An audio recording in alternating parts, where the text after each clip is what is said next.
Hi friends, ನಾನು ಇವತ್ತಿನ ವಿಡಿಯೋದಲ್ಲಿ ಚಪಾತಿಗೆ ಪಲ್ಯ ಬೀನ್ಸ್ ಪಲ್ಯ ಹೇಗೆ ಮಾಡೋದು ಅಂತ ತೋರಿಸ್ಕೊಡ್ತೀನಿ ಫ್ರೆಂಡ್ಸ್. ನೋಡಿ, ಬೀನ್ಸು ಸ್ವಲ್ಪ ಕ್ಯಾರೆಟ್ ಹಾಕಿ ತುರ್ದಿಟ್ಕೊಂಡಿದ್ದೀನಿ, ಕಟ್ ಮಾಡಿಕೊಂಡಿದ್ದೀನಿ.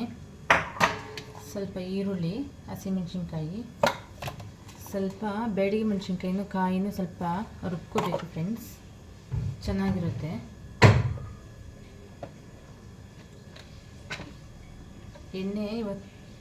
ಎಣ್ಣೆನ ಹಾಕಿದ್ದೀನಿ.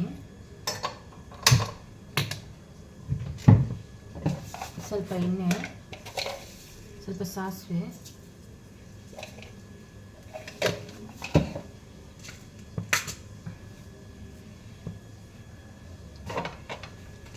ಈ ಥರ ಮಾಡಿದ್ರೆ ಚಪಾತಿಗೆ ಚೆನ್ನಾಗಿರುತ್ತೆ ಫ್ರೆಂಡ್ಸ್. ಸ್ವಲ್ಪ ಕರಿಬೇವು,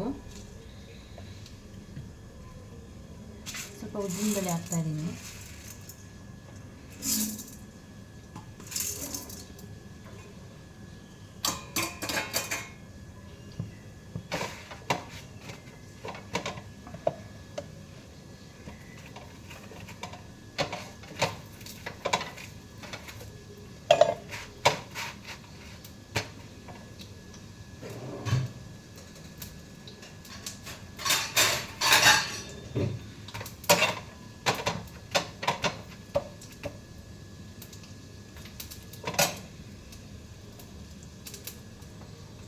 ಸ್ವಲ್ಪ ಕರಿಬೇವು, ಸ್ವಲ್ಪ ಈರುಳ್ಳಿ. ನೈಟು ಚಪಾತಿಗೆ ಚೆನ್ನಾಗಿರುತ್ತೆ ಫ್ರೆಂಡ್ಸ್, ಮಾಡಿಕೊಂಡ್ರೆ ಒಂದೇ ಥರ ಮಾಡಿ ಮಾಡಿ ಮಾಡಿ ಈ ಥರ ಮಾಡಿಕೊಂಡ್ರೆ ಚೆನ್ನಾಗಿರುತ್ತೆ ಚಪಾತಿ.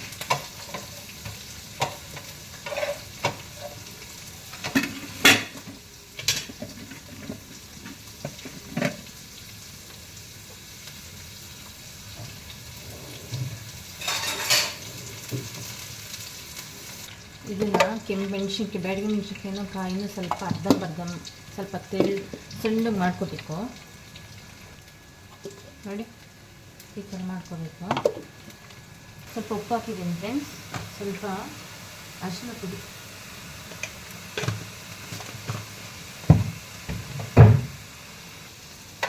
ನೋಡಿ ಕಡಲೆಕಾಯಿ ರೋಸ್ಟ್ ಮಾಡ್ತಾ ಇದ್ದೀನಿ. ಯಜಮಾನ್ರಿಗೆ ಕಡಲೆಕಾಯಿ ತಿನ್ನಬೇಕಂತ ಇವಾಗ ಊಟ ಟೈಮಲ್ಲಿ ಫ್ರೆಂಡ್ಸ್. ಇದು ರುಬ್ಕೊಂಡಿರ್ತೀನಲ್ಲ, ಅದನ್ನು ಪೌಡ್ರ್ ಹಾಕ್ಕೊತಾ ಇದ್ದೀನಿ. ನೋಡಿ, ಈ ಥರ ಮಾಡಿದರೆ ಚೆನ್ನಾಗಿರುತ್ತೆ.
ಸೂಪರ್ ಬಂದಿದೆ ಫ್ರೆಂಡ್ಸ್, ಈ ಥರ ಮಾಡ್ಕೊಳ್ಳಿ. ನಾನು ಹೇಳ್ದಂಗೆ ಬಿಸಿ ಬಿಸಿ ಚಪಾತಿಗೆ ಬಿಸಿ ಬಿಸಿ ಪಲ್ಯ ಚೆನ್ನಾಗಿರುತ್ತೆ ಫ್ರೆಂಡ್ಸ್. ನೋಡಿ, ಖಾರವಾಗಿ ನೋಡಿ.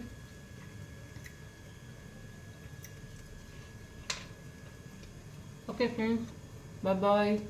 ಈ ವಿಡಿಯೋ ಇಷ್ಟ ಆದರೆ ಲೈಕ್ ಮಾಡಿ. ಬಾಯ್.